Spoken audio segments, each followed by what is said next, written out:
Hola Marcelo, ¿me escuchás? Hola Juan Manuel, ¿cómo estás? Buenas tardes. Hola, ¿cómo te va? ¿Todo Se me bien? pasó a mí, pensé que todavía estaban entre el parcial y el recuperatorio. Me había olvidado que ustedes siguen dando clases. Sí. Ok, no hay problema. No, perfecto. Bueno, no, pero menos mal que me avisaste porque si no iba a estar esperando. Así que le pido disculpas, problema mío fue. No, no hay problema. Todo perfecto. Listo, Marcelo, un abrazo. Bárbaro. Hasta Hasta luego. hasta luego.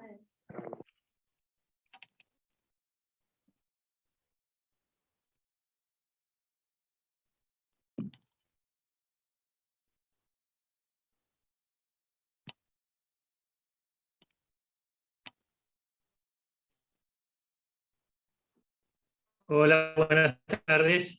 ¿Me escuchan? Buenas tardes, sí se escucha. Hola, sí, buenas ¿Cómo le tardes. va? ¿Se escucha? Perfecto. ¿Qué tal? ¿Cómo están? Bueno, supongo que algunos deben estar naturalmente con la inquietud por el tema de los periodos de revisión. Ya varios notificaron qué es lo que pasaba con las revisiones. De todas maneras, se estaban chequeando los últimos y sobre fin de esta tarde seguramente ya van a estar cargados en el campus las notas. Entre los que me figura ya que están revisados los exámenes y que por lo tanto aprueban el primer parcial luego del periodo de revisión. No tengo acá los puntajes, pero sí quiénes son. Están Zucchelli, Cantando, Chiacchio, Rodríguez Agustina, Carta, Sánchez Madrid, Mena, Enrique, Samulac, Rodríguez Jessica, Dávila, Castelli, Rubianes, Andrade, Zucchi, Vertis, Chela o Celia, Maidana, Pavón, De Angeli, Farise, Marconi, Lima, Fernández, Agliano, Iarussi, Uviedo, digamos, todos ellos están chequeados que han quedado aprobados luego de la revisión. En cuanto al recuperatorio, los que van al recuperatorio, la metodología va a ser similar. Y trataremos de que no se filtre ninguna pregunta que no correspondía, ni que haya ninguna otra que tuviera una respuesta ambigua. Que nada, pido disculpas por estos errores y bien, ya las revisiones entonces cargado en el campus las notas que quedaron finalmente. Bien, eso entonces en cuanto a ese tema. En realidad hoy teníamos para hablar de dos institutos que son dos institutos de ejecución penal, ¿no? Esta fase de ejecución penal que en Profe, realidad, digamos, la disculpe. clase pasada moderado para que puedan tener, sí, No, que se le corte el audio sí. y no se termina de entender. ¿Ahora se escucha bien? Ahora sí, en este momento sí. Bueno, fenómeno.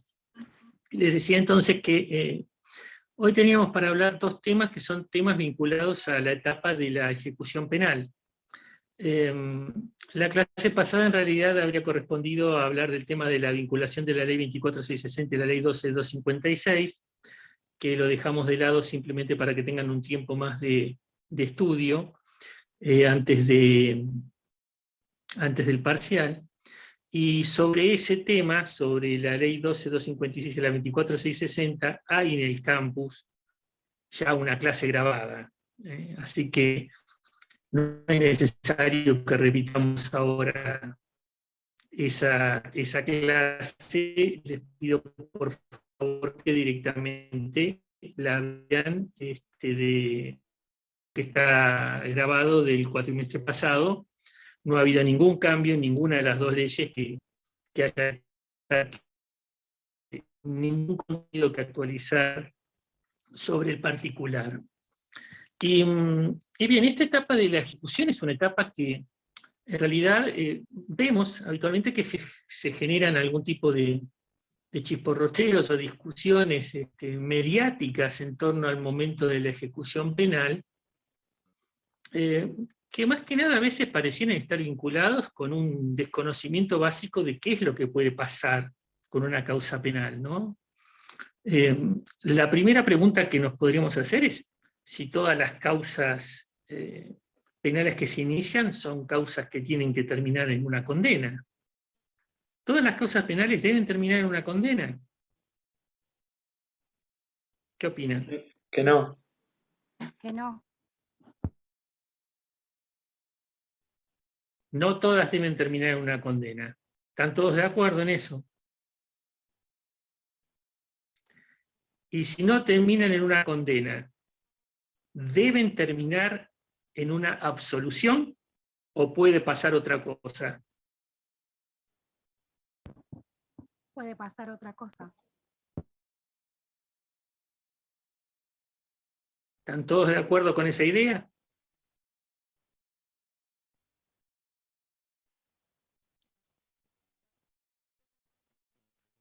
Puede pasar otra cosa entonces. O sea, una causa penal puede iniciarse y puede terminar con una condena. O puede terminar con una absolución. O con un sobreseimiento, que es una especie de absolución anticipada.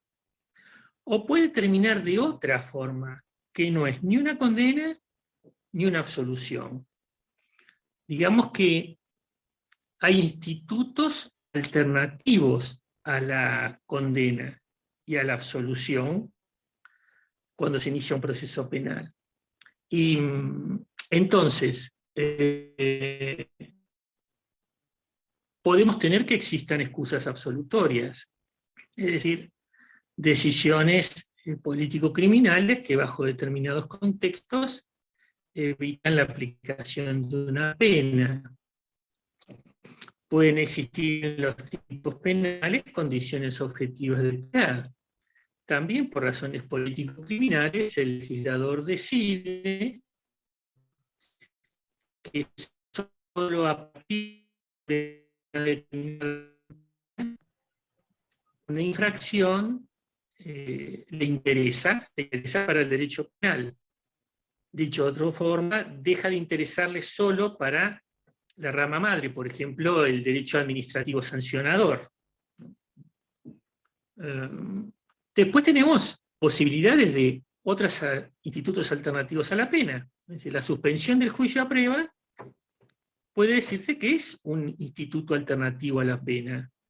Tenemos una causa penal que en lugar de terminar en una condena, termina en la imposición de una serie de reglas de conducta durante un determinado tiempo, que si se cumplen adecuadamente, vamos a ver que terminan extinguiendo la acción penal.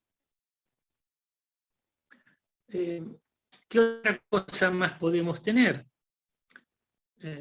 Podemos tener mediación, que es otra forma de resolución alternativa del conflicto. Para la provincia de Buenos Aires es la ley 13.403 del año 2006. La mediación entonces tiene un determinado campo de aplicación dentro del derecho penal.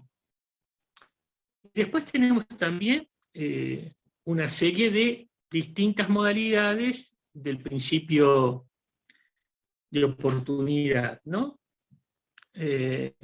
Incluso esto incorporado ya al Código Penal a partir de la modificación del artículo 57 por la ley 27.147 del año 2015. Y que también tenía antes las provincias que generó o forma. No me voy a extender ahora en eso porque si vamos a meternos allí, entonces nos extenderíamos demasiado y lo que estamos haciendo simplemente es introducir hacia los dos institutos que ahora nos interesan. Pero, como ven entonces, podemos tener una pena, podemos tener una absolución, y podemos tener una serie de alternativas que pueden ir desde decisiones del legislador político-criminales de consagrar circunstancias como las excusas absolutorias o las condiciones objetivas de punibilidad que evitan que haya una pena, institutos que cancelan la realización de una de las partes del proceso, la parte del juicio, la suspensión del juicio a prueba. Vamos a ver entonces que una serie de reglas que si se cumplen terminan con la extinción de la acción penal, la posibilidad de la mediación, que determinados conflictos penales se resuelvan mediante un proceso de pacificación, de mediación, y después distintas modalidades del principio de oportunidad. El principio de oportunidad que en sentido procesal se opone al de legalidad, y lo que trae es la idea de que, siendo imposible que un sistema penal persiga todos los casos que conoce, se genera una suerte de mecanismos de administración que impliquen nuevamente decisiones político-criminales acerca de persecución o no persecución de determinados casos. Estas modalidades de oportunidad hoy, digamos, lo que tienen como una suerte de cortapisa, como algo que empieza a limitarlas, sería las posibilidades que se le reconocen en el proceso penal actual a la víctima, ¿no? En la provincia de Buenos Aires llegamos a reconocer la autonomía de acusación, es decir, de pronto el Ministerio Público Fiscal dice, yo este caso no lo voy a perseguir, y no lo voy a perseguir porque no tengo medios para perseguirlo, no me interesa seguir adelante con esto, prefiero ocuparme de otros casos más importantes y no de este, y sin embargo que el proceso, que el sistema se sigue ocupando porque la víctima no está de acuerdo con la decisión de no persecución. Entonces, la idea inspiradora de aliviar el sistema para que se ocupe de las cosas más graves, digamos, a veces puede encontrarse ahora con que no se genere tan alivio porque la víctima decida seguir adelante. Y no se trata de que la víctima tenga los medios propios, sino que incluso en ocasiones se los provee el Estado. Entonces, digamos, esto sería una cosa así como que con una mano digo que no puedo perseguir y con la otra mano tengo que ayudar a perseguir. Y dije que no podía, pero tengo que poder. Y entonces este es un problema que hoy estamos teniendo, que es un problema en muchas ocasiones de difícil solución, ¿no? Pero en este momento dejémoslo planteado allí. Cuando hablamos del momento de la ejecución penal, entonces quiere decir que efectivamente se impuso una pena, ¿no? Es decir, estamos hablando de ejecutar la pena. Cuando hablamos de las penas, la única pena que se ejecuta es la pena privativa de libertad, ¿o hay otras penas? No, hay otras penas. Está en el artículo 5 del Código Penal. Hay otras penas entonces, además de la prisión, y todavía discutiríamos si la reclusión, porque la reclusión en el caso Nancy Méndez, que es un caso del año 2006, ha sido declarada tácitamente derogada por la Corte Suprema de Justicia. Este caso Nancy Méndez es uno de los casos que ustedes tienen que estudiar, que puede ser objeto de preguntas en el segundo recuperatorio. Aparte de las penas privativas de libertad, tenemos otro tipo de penas, como la inhabilitación o como la pena de multa. Incluso podríamos discutir si no debiera incluirse también la pena de clausura, que no es una pena que recae sobre la persona, sino que recae sobre un lugar. Y es una pena que lo que tiende es a impedir que se desarrolle una actividad dentro de ese lugar. Yo me dedico al comercio y me clausuran mi local. Entonces, yo quedo inhabilitado para ejercer el comercio en ese espacio físico. ¿Mm? Y que esta es una pena muy común dentro del ámbito del derecho sancionador administrativo y de lo que sería el derecho penal económico, a la que la Corte Suprema de Justicia le ha reconocido naturaleza penal. Entonces, sería una pena que no está en el artículo 5, pero podríamos discutir si no es también una pena reconocida por nuestro sistema. Alguien quería hacer recién una pregunta, me pareció. Sí, justo hizo la mención con respecto a la parte, digamos, en la vía administrativa, que incumbe al Poder Ejecutivo. Justo hizo mención y quería hacerle esa pregunta. Sí, en general es parte del derecho sancionador administrativo, pero tiene revisión judicial, normalmente. La base de aplicación en general es la realización de un ilícito administrativo, lo que diríamos una contravención, no un delito, sino una contravención. Pero muchas veces estas cosas vienen así de la mano, agarradas, y entonces la investigación de un delito puede derivar en la verificación de, a su vez, una serie de contravenciones que pueden terminar generando también que en un proceso penal se disponga una clausura. Pero bien, un tema para ver respecto de las penas en particular, ¿no? Entonces, podemos tener condenas que no sean necesariamente a pena privativa de libertad. Sin embargo, cuando hablamos aquí de ejecución de la pena, en general estamos hablando de la pena privativa de libertad. ¿Por qué? Porque sigue siendo la que nos presenta mayores alternativas, mayores dificultades, y en general lleva adelante un proceso de ejecución que es mucho más largo, que se sostiene mucho en el tiempo, que tenemos hasta esas penas que llamamos perpetuas, que no son perpetuas, que lo implican que al menos alguien va a estar, con la última reforma, 35 años preso. Es decir, nos vamos a estar ocupando 35 años de la ejecución de esa pena, ¿no? Entonces allí, si nos referimos a las penas de prisión, la siguiente pregunta digamos, cuya respuesta o falta de conocimiento, mejor dicho, de la respuesta genera rispideces, es, y si se trata de una pena ejecutiva, si se trata de la ejecución de una pena privativa de libertad, esa pena privativa de libertad debe cumplirse toda en encierro riguroso. Es decir, cuando condenan a una persona a cumplir una X cantidad de pena de prisión, esa pena de prisión, de punta a punta, ¿debe cumplirse en encierro riguroso? No. ¿Están todos de acuerdo con esa idea? Así nos dice el Código Penal.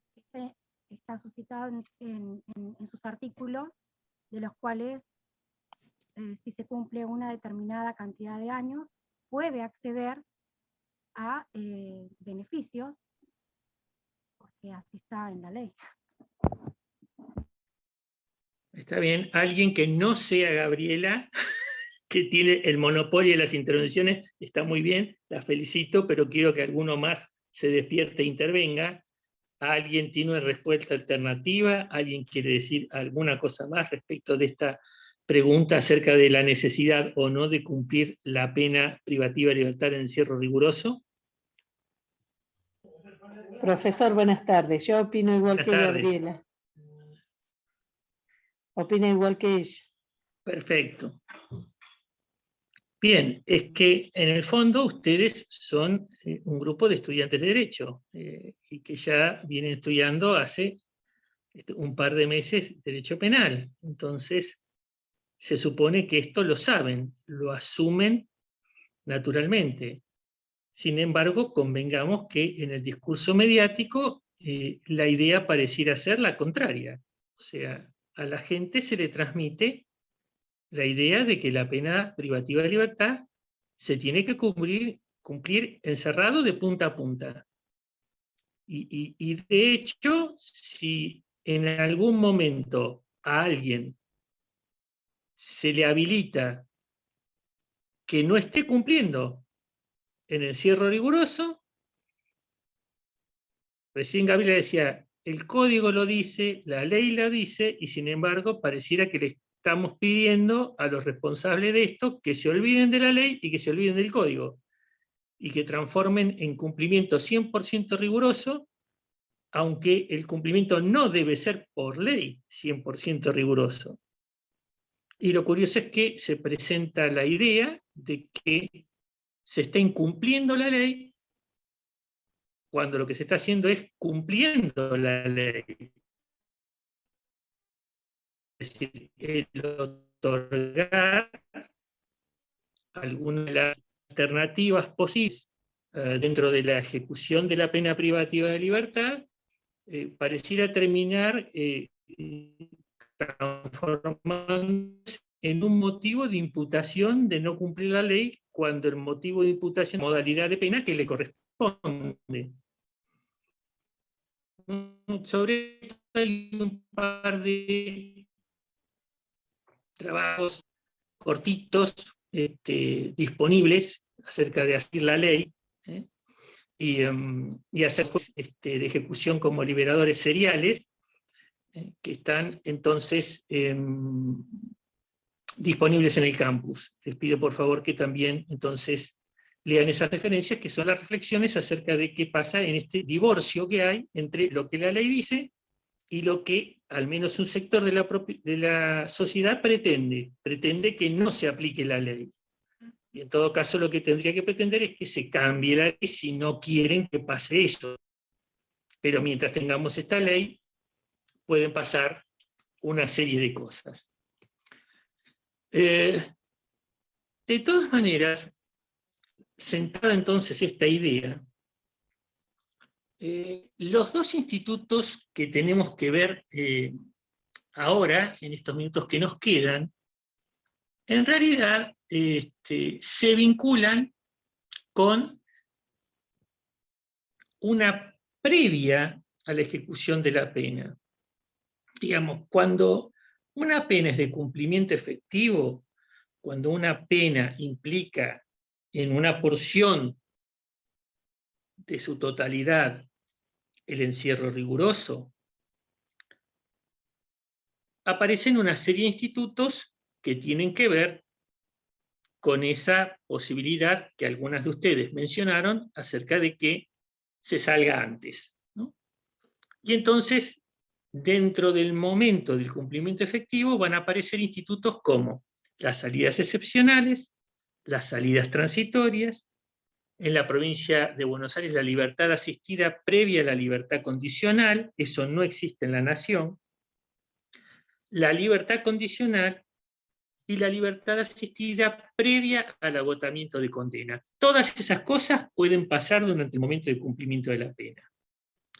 Los dos institutos de los que vamos a hablar hoy son dos institutos que operan, uno evitando la imposición de una pena y otro implicando una pena, pero una pena que no vamos a ejecutar. Entonces, acá tenemos una nueva variante en todo esto que estamos hablando. Podemos tener una condena y ya no es que una parte de esa condena no se ejecute, sino incluso que no se ejecute nada de la condena. Ese es el instituto de la condena de ejecución condicional.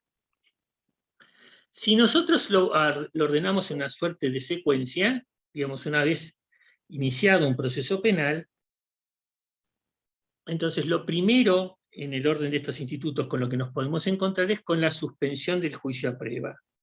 ¿Por qué es lo primero? Porque justamente es un instituto que evita la realización de una parte del proceso. Si es un caso que no puede solucionarse por ninguna de las salidas alternativas, ni tampoco puede solucionarse mediante la aplicación de la suspensión del juicio a prueba, vamos a tener un proceso penal que se desarrolla en integridad, que se llega a la sentencia, la que se llama sentencia definitiva, ¿no? La sentencia final del proceso, que aunque se le llama así, ustedes saben que es apelable. O sea, después tenemos el problema de que tenemos sentencias firmes o no firmes. De todo esto en procesal penal con el doctor Falcone van a aprender un montón. Ahora no es nuestro tema. Sí, lo que importa es saber que, llegado al final del proceso, entonces va a haber una sentencia. Y esa sentencia, que puede ser condenatoria o absolutoria, si fuera condenatoria, puede ser condenatoria de cumplimiento efectivo o condenatoria de ejecución condicional. Así que llegamos a la condena de ejecución condicional cuando no puede haber otra salida previa, incluida la suspensión del juicio a prueba. La suspensión del juicio a prueba es un instituto que se introdujo a nuestro derecho penal, a nuestro Código Penal, allá por el año 94. La crisis por sobrepoblación del sistema carcelario, por cierto que no es nueva, está agravada, por seguro, pero no es nueva. Cuando uno mira la exposición de motivos de lo que después fue la ley 24.316, se encuentra con que el Poder Ejecutivo Nacional, en aquel momento, manda la iniciativa al Congreso para que se introduzca esta forma alternativa de solución del conflicto penal, teniendo en cuenta la sobrepoblación carcelaria, la necesidad de encontrar otras respuestas que no sean la cárcel, simplemente porque no tenemos la cantidad de cárcel, de celdas suficientes para la gente que queremos meter ahí adentro. 1994.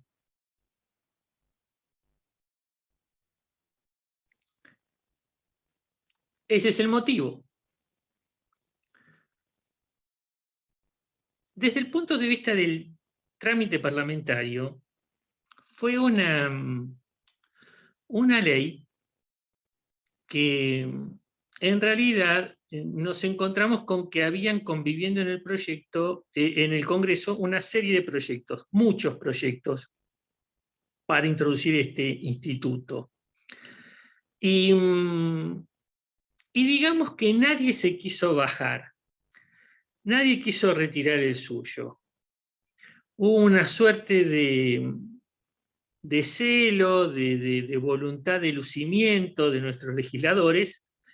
Todos quisieron poder reclamar a futuro el importantísimo título de padres de la criatura, ¿no? Esas cosas que las vemos ahora, a nadie le interesa, ni sabemos quiénes, ni recordamos quiénes son, ni nos preocupa absolutamente nada quién era el autor del proyecto. Pero en la realidad hay una serie de egoísmos, de egos, que hicieron que se quisiera hacer un proyecto final que reuniera todos los proyectos. Eso es lo que se llama sincretismo. Se unieron los pedazos de todo y lograron lo que ustedes imaginan. O sea, cuando vos unís distintos pedazos de distintas cosas, creás el monstruo Frankenstein. Eso es lo que tenemos, Frankenstein. Tenemos un texto que tiene párrafos que se dan de patadas los unos con los otros y que han generado que corrieran ríos de tinta, un gran negocio editorial, las editoriales agradecidas, porque todas estas discusiones generaron montones de artículos, comentarios a fallos, publicaciones, etc. Y pasaban los años y uno seguía sin tener en claro cuándo correspondía o cuándo no correspondía la aplicación de una suspensión del juicio a prueba. Y además, si esto era así, desde el año 94, además, como les decía hace un ratito, estos artículos, el artículo 59, fue modificado no hace tanto, diciendo respecto de la suspensión del juicio a prueba, en el inciso séptimo, en el nuevo inciso séptimo, por el cumplimiento, digamos, la acción penal se extinguirá por el cumplimiento de las condiciones establecidas para la suspensión del proceso a prueba, de conformidad con lo previsto en este código, que son el 76 bis y siguientes, y las leyes procesales correspondientes. O sea, que se dejó allí en claro uno de los aspectos a discutir, si era puramente fondal o también formal, si no se podía modificar lo que decía el Código Penal o las provincias de alguna forma lo podían alterar, y en la redacción actual del 59.7, uno diría que cómo se regula la suspensión del juicio a prueba, pues bien, por lo que dice el 76 bis, que lo verán en el código, es un artículo larguísimo, el 76 ter y el 76 quater, que son los que se incorporaron por la ley 24.316 en 1994, más lo que pudiera decir cada uno de los códigos procesales provinciales sobre el particular. Veo a algunos que todavía están despiertos. Los que están despiertos se podrían preguntar, ¿pero y qué es lo que podría cambiar la provincia? Bueno, la provincia, por ejemplo, podría en su código procesal decir que se puede pedir en un momento que el Código Penal hasta ahora no decía que se podía pedir. O que se puede tratar hasta un momento que el Código Penal no decía que se podía tratar. Digamos, cada provincia, respecto de alguno de los tantos problemas que se generaron por la mala redacción de estos artículos, podía buscar solucionarlo. Y entonces, digamos que ahora cuando uno quiere ver qué es lo que pasa con la suspensión del juicio a prueba, no solo tiene que ver lo que dice el Código Penal, sino que además tiene que ver, de acuerdo al lugar en que se trate el asunto, qué es lo que dice el Código de Procedimiento.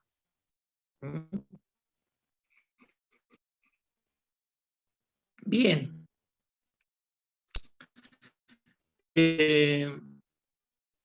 ¿Cuáles son los requisitos para que proceda en principio conforme al Código Penal una suspensión del juicio a prueba? ¿Qué casos vamos a tratar de solucionar con esto? ¿En qué casos estaríamos dispuestos a no llegar a la condena? Debe tratarse de delito o concurso de delitos con pena de reclusión o prisión cuyo máximo no exceda de 3 años. Esto, dicho así, ya generó una interesante polémica acerca de cómo son los 3 años, si son en abstracto o en concreto. Si son en abstracto, quiere decir que la pena conminada en abstracta no puede pasar de 3 años para ese delito.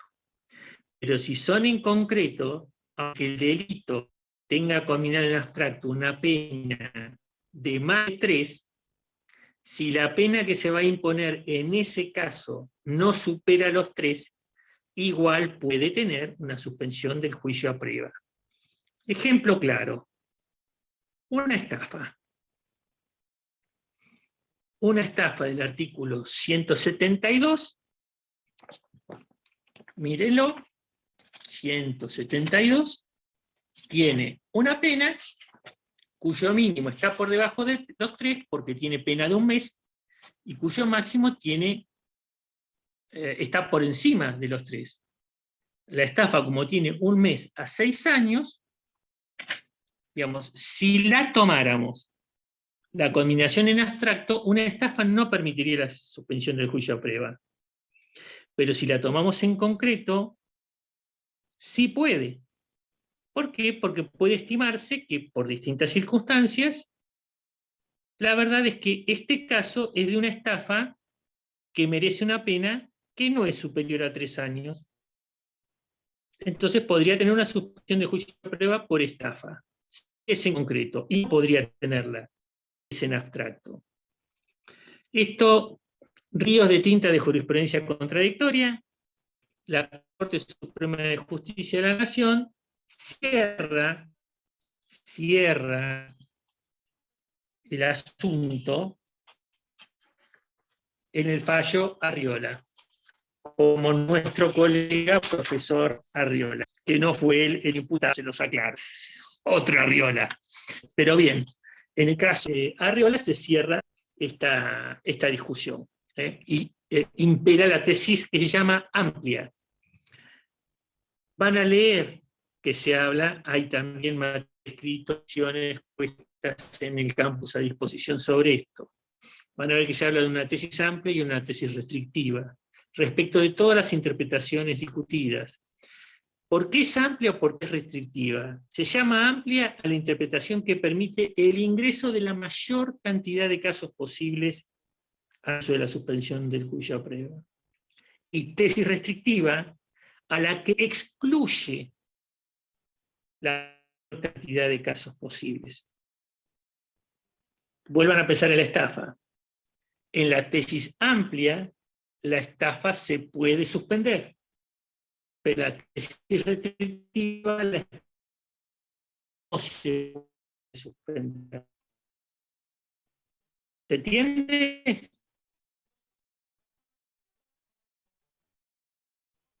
A veces los que están a la vista, por favor, para saber qué entienden. Sí, bien, entiendo. Sí. Doctor, perdón, se le recortó lo Entonces, último que dice. ¿qué Se más? corta mucho. Además de que se trate de... Bueno, lo último que dije fue que la tesis amplia implica que vamos a tratar de ingresar la mayor cantidad de casos posibles. Y la tesis restrictiva, que vamos a tratar de excluir a la mayor cantidad de casos posibles. Por eso, el ejemplo de la estafa, para la tesis amplia se puede incluir, pero para la tesis restrictiva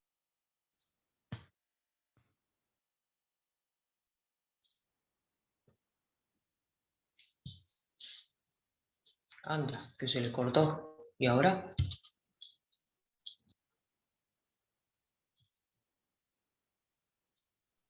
Volverá a entrar.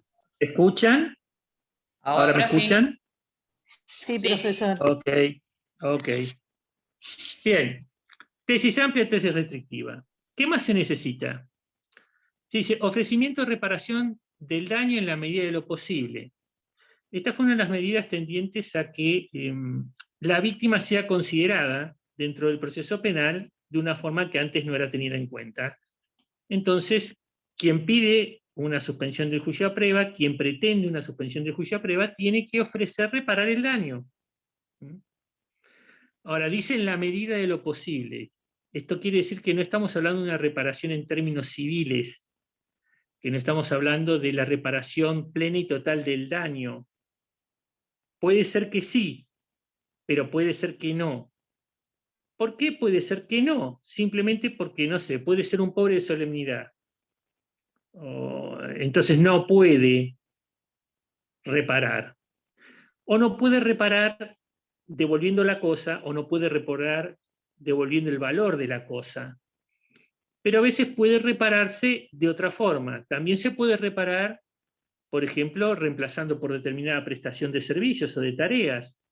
O también puede haber una reparación simbólica o moral, puede haber un pedido de disculpas. Todo depende del caso, todo depende del conflicto.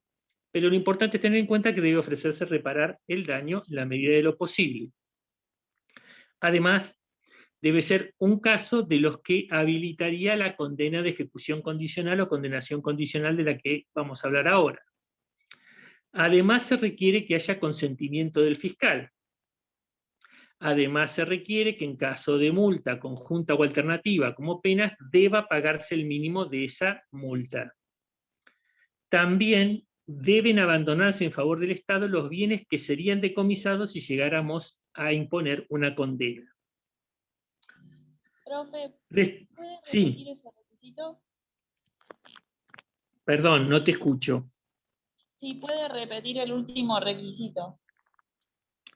Abandonar en favor del Estado los bienes que serían decomisados. Esto les aclaro que tienen el PowerPoint disponible también en el campus, tienen el texto escrito en el campus, o sea, no se vuelvan locos tomando notas porque tienen el material escrito disponible. ¿Cuándo no procede? ¿Qué restricciones hay, además de no reunir estos requisitos? No procede en el caso de que se trate de un funcionario público por un delito cometido en ejercicio funcional. Esto es muy importante no perderlo de vista. Se trata de un delito cometido en ejercicio funcional, no cualquier delito. Si una persona que es funcionario público comete un delito cualquiera que no tiene que ver con el ejercicio de la función, entonces puede tener una suspensión del juicio a prueba. Solo no puede tenerla si se trata de un hecho cometido en el ejercicio funcional. Otra discusión muy fuerte se da con la exclusión de los delitos que tienen pena de inhabilitación. ¿Por qué se da esta discusión? Porque la verdad, cuando ustedes miren los textos escritos que tienen disponible, van a ver que habitualmente esto se suele presentar como la probation, que es un instituto de origen anglosajón. Pero en realidad nuestra suspensión del juicio a prueba no se asemeja a la llamada probation del derecho anglosajón, sino lo que en el derecho anglosajón se llama diversion, que es otro tipo de alternativa. La probation se parece más, yo le diría desde algún punto de vista, a nuestra suerte de libertad condicional. Pero bien, se la presentó muchas veces hablando de ella como la probation en el derecho argentino, y hay varios libros que hablan de la probation. En el derecho anglosajón, cuando la probation se incorporó, en realidad se incorporó teniendo a la mira los delitos con pena de inhabilitación. Es decir, por ejemplo, los delitos cometidos en el tránsito vehicular, unas lesiones o un daño producido manejando un coche. Y esta restricción del 76 bis, que nos deja fuera los delitos que tienen pena de inhabilitación, provocaba que justamente no se pudieran incluir los delitos que en el derecho comparado eran los que habían motivado esta alternativa. ¿Por qué la habían motivado?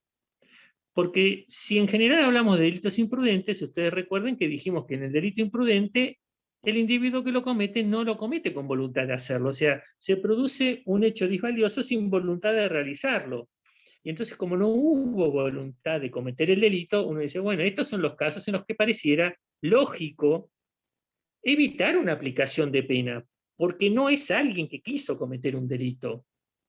Y resulta que acá tenés una restricción que impediría que se aplique la evitación de pena a alguien que no quiso cometer un delito y sí se le permita a alguien que tuvo voluntad expresa de delinquir. Y además de situaciones que con resultados disvaliosos similares tienen penas más o menos idénticas. Entonces, esto era un contrasentido. Y hubo una serie de discusiones en torno a cómo entender la restricción de inhabilitación. La forma de ampliar más la posibilidad de aplicar el instituto de la suspensión del juicio a prueba fue decir que solo quedan excluidos los delitos que tengan exclusivamente pena de inhabilitación. Mientras los que tienen la pena de inhabilitación como conjunta o alternativa, o accesoria, entonces en esos sí proceden. Nuevamente, miren los textos, ahí tienen la información y los fallos, etc. ¿Y qué más excluyeron? Los delitos aduaneros, los de la ley 22.415, y los delitos penal tributarios, de la 24.769. Ahora esta exclusión pareciera haberse quedado afuera porque hay un nuevo régimen penal tributario, la 27.430, y entonces, como no está mencionada expresamente, es una nueva ley, no es una modificación, pudiera entenderse que ahora se retomó la posibilidad de que los tengan estos delitos. ¿Cuándo se puede conceder por segunda vez? Bueno, cuando haya un plazo de 8 años desde el vencimiento del plazo de la primera. Si incumplió reglas en el caso anterior, no va a poder tener una nueva suspensión del juicio a prueba. Todo esto son los requisitos. ¿Cuáles son las condiciones? Bueno, se imponen durante, las reglas se imponen por un plazo de 1 a 3 años. Durante ese tiempo se suspende la prescripción de la acción. La comisión de un nuevo delito implica revocación y pena de cumplimiento efectivo para este hecho por el que se había suspendido. Y las reglas de conducta son adaptaciones de las que dice el artículo 27 bis del Código Penal, es decir, son variables, pueden ser todas, o pueden ser algunas, o pueden adaptarse o modificarse. Y si a posteriori de que se hubiere concedido apareciera en el conocimiento de que hubo un cambio de circunstancias, se puede dejar sin efecto.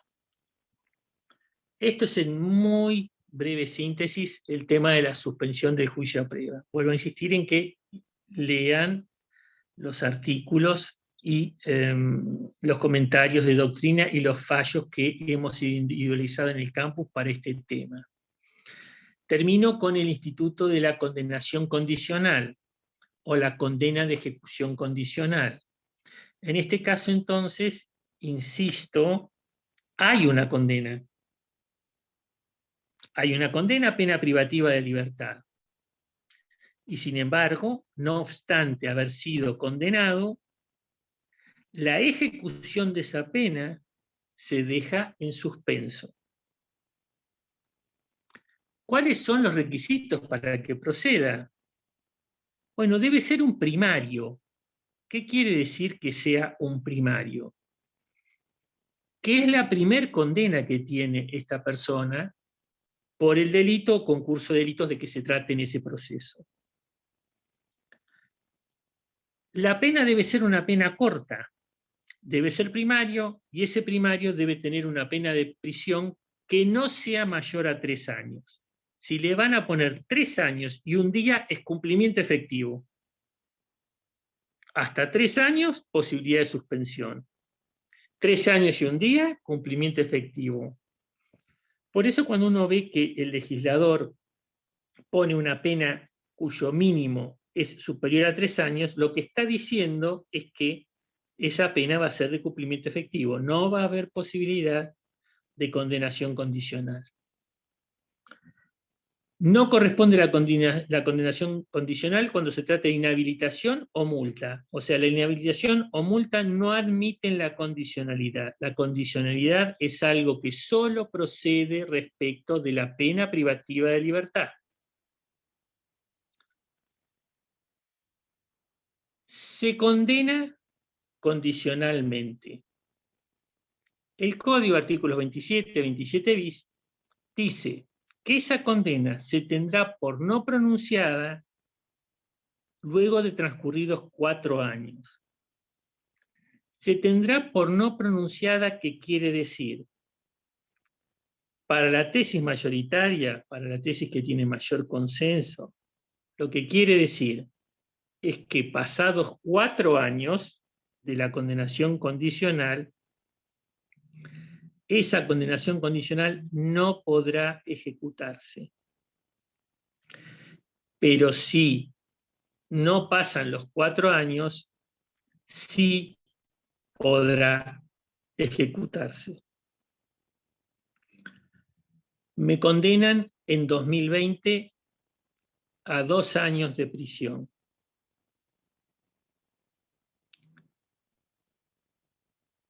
Tienen que pasar 4 años, llegar hasta 2024 sin una nueva condena para que se tenga por no pronunciada. Si en 2023 me vuelven a condenar, tengo que cumplir la de 2 años que en 2020 me habían dejado en suspenso, más la que me corresponda por el hecho por el que me condenan en 2023.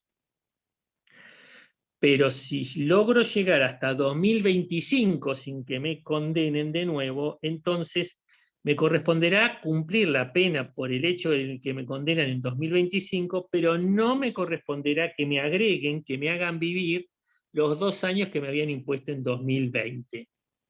¿Se entiende esta distinción? No es un trabalenguas.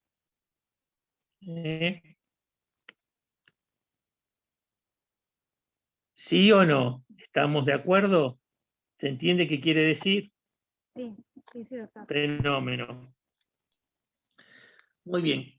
¿Puede haber una segunda condenación condicional?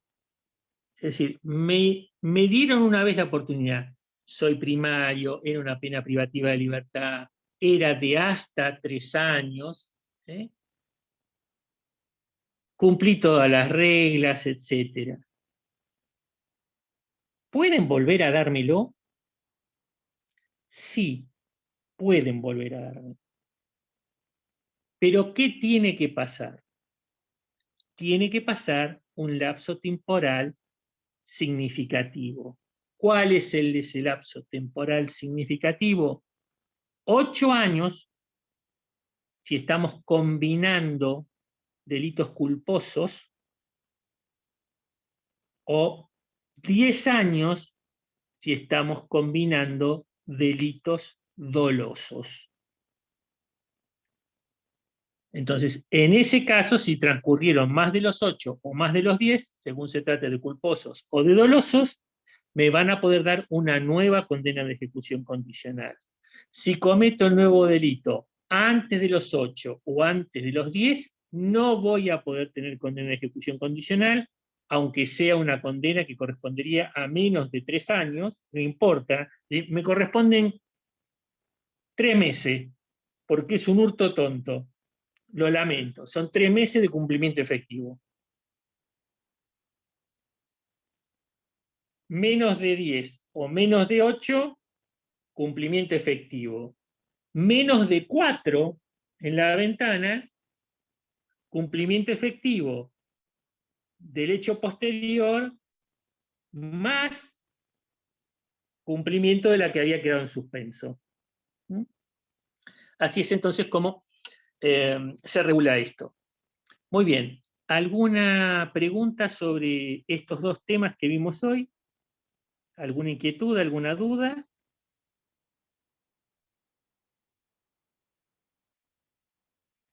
Bueno, entonces sí.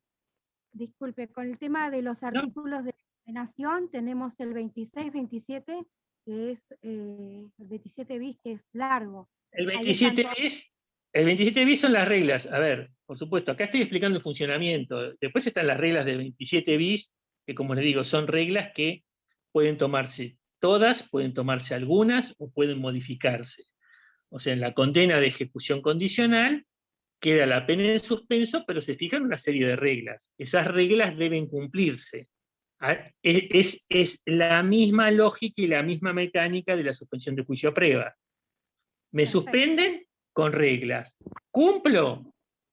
Entonces no voy a tener condena. Me condenan en suspenso, me ponen reglas.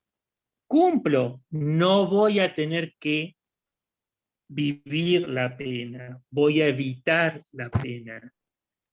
La idea, el sentido político criminal de esto simplemente es que alguien que es un primario, que alguien que tiene su primera condena y es por un delito que no es grave, y esto que no es un delito grave lo demuestra que la pena no es alta, no es una pena que pase de los 3 años.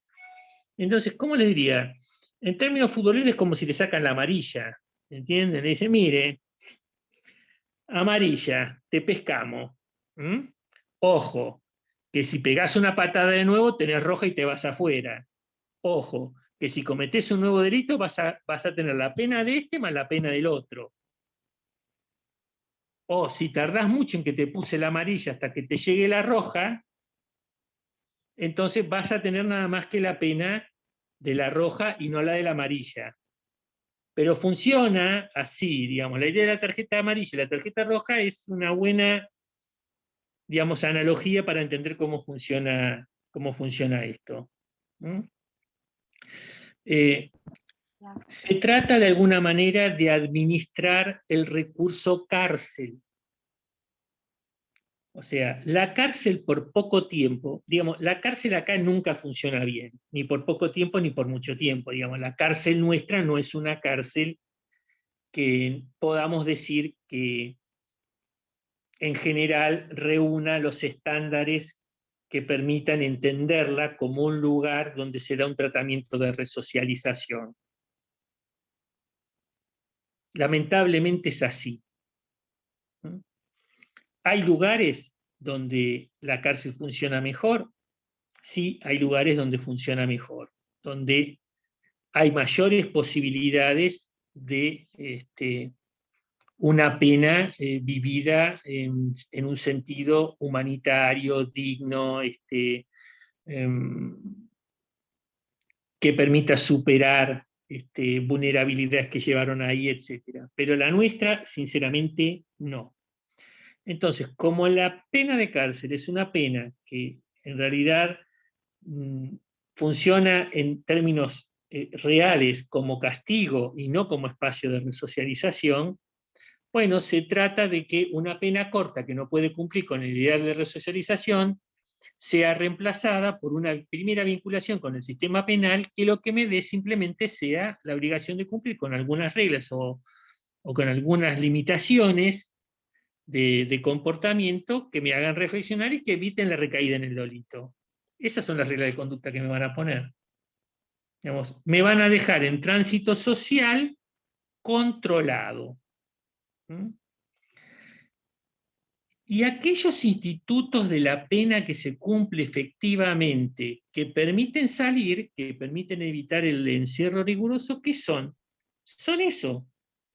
Son modos de ejecutar la pena en los que hay devolución al medio social en forma controlada. Se le ponen reglas y si cumple esas reglas, entonces la pena se da por cumplida, no estando preso, no estando preso en un penal. Podés estar, por ejemplo, preso en una casa, en tu casa, o en un centro de rehabilitación, por ejemplo, de adicciones, que a veces pasan estas cosas también. ¿Mm? Y si cumplís, la terminás, digamos, si cumplís las reglas, la terminás de cumplir la pena de esa forma, y si no, ¿qué pasa? Volvés al encierro riguroso. E incluso esa vuelta al encierro riguroso muchas veces impide que en adelante en esa pena se vuelva a tener posibilidades de salida. ¿Mm? O sea, ahí se endurece, tras ofrecer la posibilidad de volver al medio social en forma controlada. ¿Y por qué devuelve al medio social en forma controlada? Pues muy bien, porque el fin es resocializante. Y no puedo pretender que una persona se entrene en lo que es vivir en la sociedad sin tener contacto social. Es una contradicción in terminis. Claro, si vos lo que querés es que la pena sea simplemente un castigo, simplemente venganza, entonces vos no necesitas nada de esto. Podés pretender que el 100% sea en encierro riguroso. Nuevamente, si querés eso, tenés que lograr que cambien la Constitución y tenés que lograr que cambien las leyes de ejecución, porque las leyes de ejecución y la Constitución no dicen eso. Entonces, ahí el problema es que tenés unas expectativas normativas imposibles de cumplir, porque tenés la expectativa de cumplimiento de una norma que no existe. La norma que sí existe no prevé lo que vos querés. Entonces, en ese caso, invariablemente vas a estar insatisfecho. Pero bien, hay que hacerse cargo como sociedad de esa insatisfacción. Y nada más. Bueno, si no hay ninguna otra pregunta, entonces damos por cerrada la clase. Acá alguien dice que no lo nombré. Los que nombré son los que en la primer corrección aparecían desaprobados y que tras la revisión aparecen aprobados. Los que habían aparecido aprobados están aprobados. No revisamos ninguno que estuviera aprobado y lo desaprobamos. Solo revisamos casos de alguien que parecía desaprobado y ahora apareció aprobado. Y tengan un poquito de paciencia, dentro de un par de horas ya van a estar cargados en el sistema todas las notas. Así que listo. Muy bien. Los dejo, les deseo buenas tardes y nos vemos el lunes que viene. Gracias, doctor. Hasta el lunes. Muchas gracias.